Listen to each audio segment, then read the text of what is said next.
نحمدہ ونصلی علی رسولہ الکریم، اما بعد، فاعوذ باللہ من الشیطان الرجیم، بسم اللہ الرحمن الرحیم، فصل لربک وانحر۔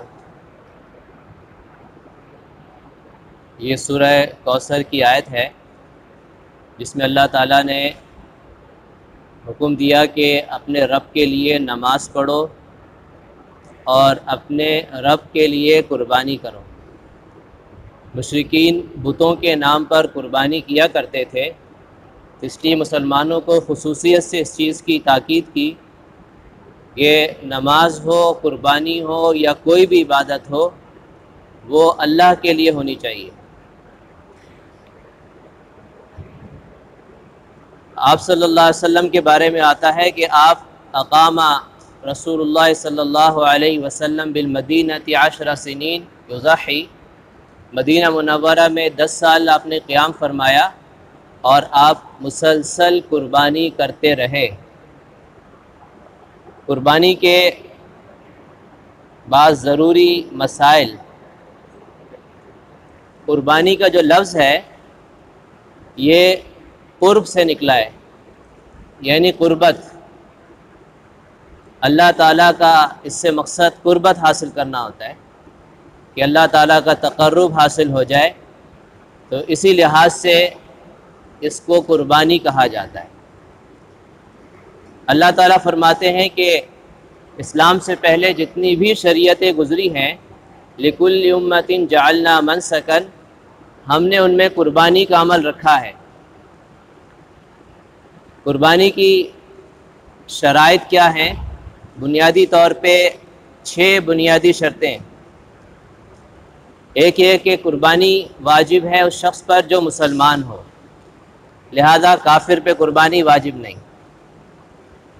دوسری شرط یہ ہے کہ وہ آزاد ہو، غلام پر قربانی نہیں، غلام تو اس زمانے میں ہوتے بھی نہیں ہیں۔ تیسری شرط یہ ہے کہ وہ مقیم ہو، مسافر پر قربانی نہیں، اگرچہ اس مسافر کے اپنے مقام پر مال موجود ہے لیکن سفر کے دوران اس پر قربانی واجب نہیں۔ چوتھا یہ ہے کہ وہ بالغ ہو، نابالغ بچے پہ قربانی نہیں، اگرچہ اس نابالغ کے پاس نصاب کے برابر مال ہو۔ پانچویں شرط یہ ہے کہ عاقل ہے، دیوانہ ہے، مجنون ہے، اس پہ قربانی نہیں۔ اور چھٹی شرط یہ ہے کہ وہ مالدار ہو، یعنی نصاب کا مالک ہو۔ جس کے پاس نصاب کے بقدر مال نہیں ہے اس پہ قربانی واجب نہیں ہے۔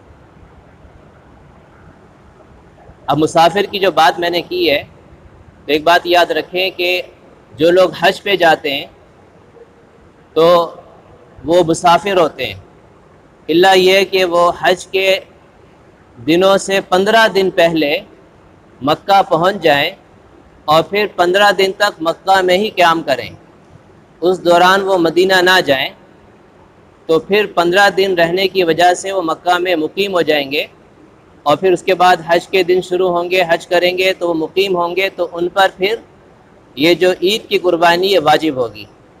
اور وہ حج پر گئے ہیں، حج تمتع یا قران ہے، تو حج کی قربانی الگ سے واجب ہوگی، تو وہ 2 قربانی کریں گے۔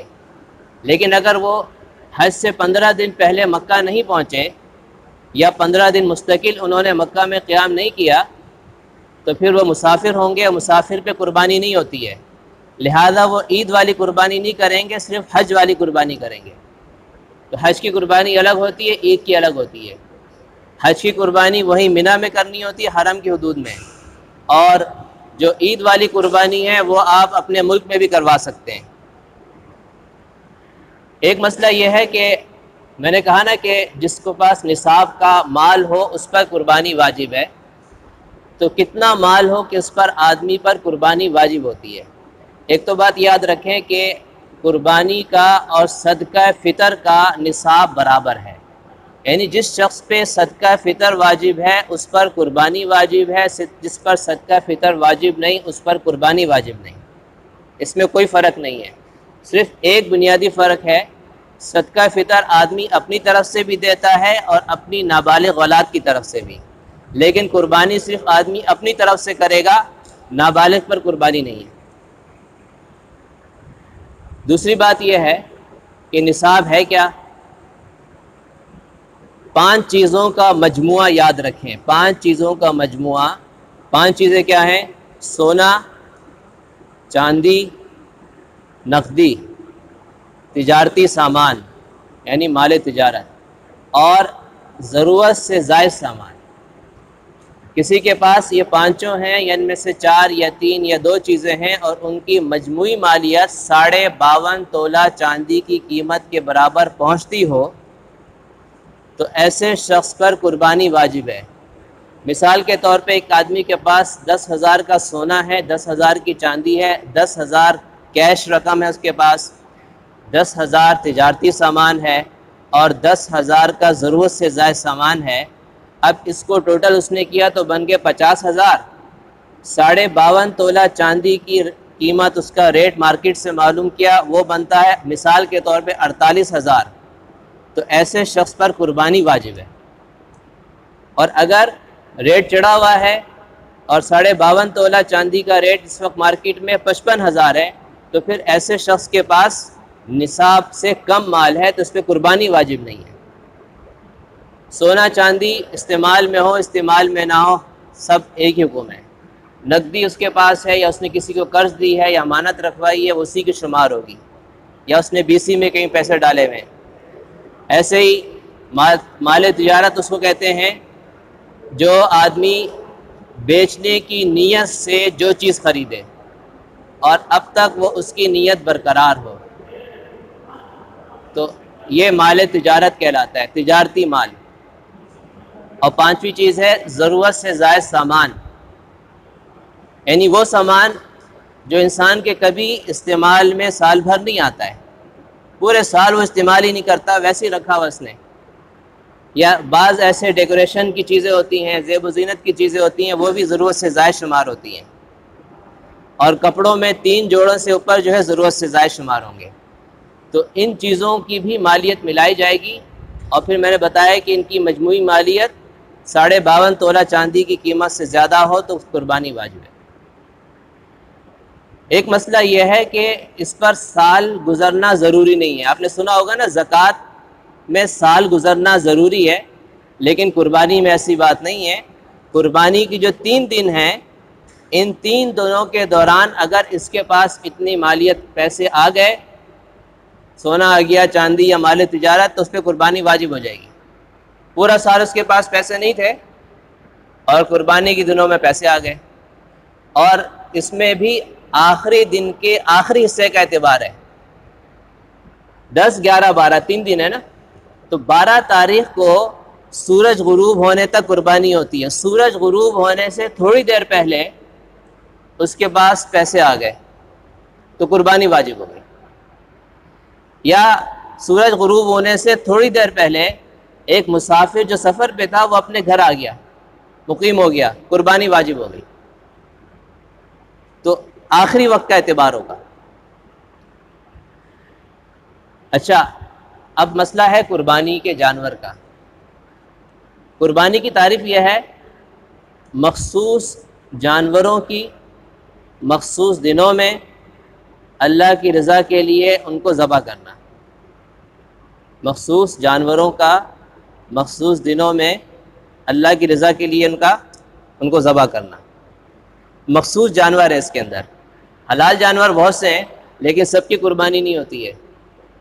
جانور شریعت نے مخصوص کر دیے، اونٹ ہے بڑے جانوروں میں، بیل ہے، اور چھوٹے جانور میں بکرا ہے، بکرا اور بھیڑ دمبا، تو بس یہ مخصوص جانور ہیں۔ ورنہ ہرن بھی حلال ہے، اس کی قربانی نہیں ہوتی ہے۔ تو اب ان مخصوص جانوروں میں ان کی عمر بھی مخصوص ہے۔ ایسا نہیں ہے کہ جس عمر کی ہو، جس عمر کا جانور ہو اس کو قربانی کر دیں، بلکہ اونٹ کے لیے شرط یہ ہے کہ 5 سال مکمل ہونے چاہیے۔ 5 سال سے اگر ایک دن بھی چھوٹا ہے قربانی نہیں ہوگی۔ بیل ہے، گائے ہے، بھینس بھی اسی حکم میں 2 سال مکمل ہونے چاہیے، ایک دن بھی کم ہے قربانی نہیں ہوگی۔ بکرا ہے، بکری ہے، دمبا، بھیڑ وغیرہ ان کا پورا سال ہونا ضروری ہے، ایک دن بھی کم ہے قربانی نہیں۔ لیکن صرف یہ دمبے بھیڑ کے لیے ایک چھوٹ ہے، وہ یہ ہے کہ دمبا اور بھیڑ اگر 6 مہینے کے ہیں لیکن دیکھنے میں سال بھر کے لگتے ہیں، کہ اگر سال بھر کے جانوروں میں ان کو چھوڑا جائے تو فرق محسوس نہیں ہوتا ہے، تو ان کے 6 مہینے کی بھی قربانی ہو جائے گی، لیکن شرط یہ ہے کہ 6 مہینے پورے ہوں، ایک دن بھی کم ہوگی تو قربانی نہیں ہوگی۔ تو جانور مخصوص ہیں، ان کی علامت یہ ہوتی ہے 2 دانت نکال لیتے ہیں، سال بھر میں بکرا 2 دانت نکالتا ہے، بیل جو ہے 2 سال میں، اونٹ 5 سال میں، لیکن یہ کوئی یقینی اور حتمی علامت نہیں ہے، کیونکہ بعض دفعہ لیٹ بھی ہو جاتے ہیں۔ 12 مہینے میں بکرے کے 2 دانت نہیں آئے، 13 مہینے میں آئے، 14 مہینے میں آئے، بیل کے 2 سال میں پورے نہیں آئے، 25 26 27 مہینوں میں جا کے 2 دانت نکلے، ایسا ہوتا ہے۔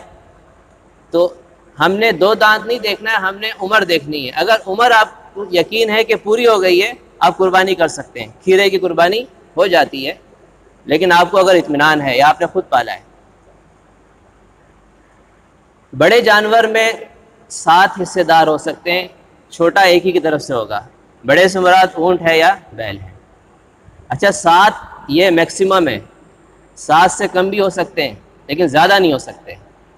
8 اگر آدمی شریک ہوئے تو کسی قربانی نہیں ہوگی، 6 ہو سکتے ہیں، 5 4 3۔ اس میں غلط فہمی لوگوں میں یہ ہے کہ بعض لوگ تو یہ سمجھتے ہیں کہ اس میں طاق ہونا ضروری ہے، آڈ 7 آدمی ہے ٹھیک ہے، 5 ہوں یا 3 ہوں، 2 آدمی نہیں کر سکتے، 4 اور 6 نہیں کر سکتے، یہ غلط بات ہے۔ 2 آدمی بھی بڑا جانور کر سکتے ہیں، 4 بھی کر سکتے ہیں، 6 بھی کر سکتے ہیں، 3 بھی کر سکتے ہیں، 5 بھی کر سکتے ہیں، 7 بھی کر سکتے ہیں، ایک بھی ایک آدمی کر سکتا ہے، کوئی پابندی نہیں ہے۔ اس لیے طاق ہو یا جفت ہو، دونوں کی اجازت ہے۔ بعض میں ایک غلط فہمی لوگوں میں یہ بھی ہے، وہ سمجھتے ہیں کہ حصے ہونے چاہیے۔ مثال کے طور پہ اگر 2 آدمی ایک بیل کر رہے ہیں نا، تو ایک آدمی کے 4 حصے ہوں، دوسرے کے 3 حصے ہوں، یا ایک کے 5 ہوں، دوسرے کے 2 ہوں۔ ایسا نہیں ہے کہ دونوں آدھا آدھا کریں، یہ غلط ہے، آدھا آدھا بھی کر سکتے ہیں۔ مثال کے طور پہ 70,000 کا آپ نے بیل خریدا ہے، 2 آدمیوں نے مل کے 35 ہزار روپے ملائے تھے، تو اب یہ 2 حصے شمار ہوں گے اس کے، یہ جائز ہے۔ اس میں یہ ضروری نہیں ہے کہ ایک 40,000 ملائے اور دوسرا 30,000 ملائے، بعض لوگ اس کو ضروری سمجھتے ہیں، تو ایسی بات نہیں ہے۔ دونوں 35 ہزار ملا لیں گے تو ہم کہیں گے کہ یہ 2 حصوں میں 2 آدمیوں کے درمیان مشترک ہے یہ بیل۔ 90,000 کا بیل ہے، 3 آدمیوں نے 30 ہزار روپے ملائے، تو گویا کہ اس پورے جانور کے 3 حصے کیے جا رہے ہیں۔ تو اس لیے کہ ضروری نہیں ہے کہ 7 حصے ہی کیے جائیں، 2 3 4 5 6 7 جتنے بھی ہو جائیں۔ اچھا ایک مسئلہ یہ ہے کہ جانور اگر کسی پہ واجب تھا، قربانی واجب تھی، اس کا جانور گم ہو گیا، مر گیا، تو اس کو دوسرا جانور لینا پڑے گا، سمجھ گئے نا؟ یہ معافی نہیں ہے اس میں۔ ہاں یہ الگ بات ہے کہ وہ غریب ہے، یعنی اس پہ قربانی واجب نہیں تھی، نفلی قربانی کر رہا تھا، تو اس کے لیے پھر لینا ضروری نہیں ہے۔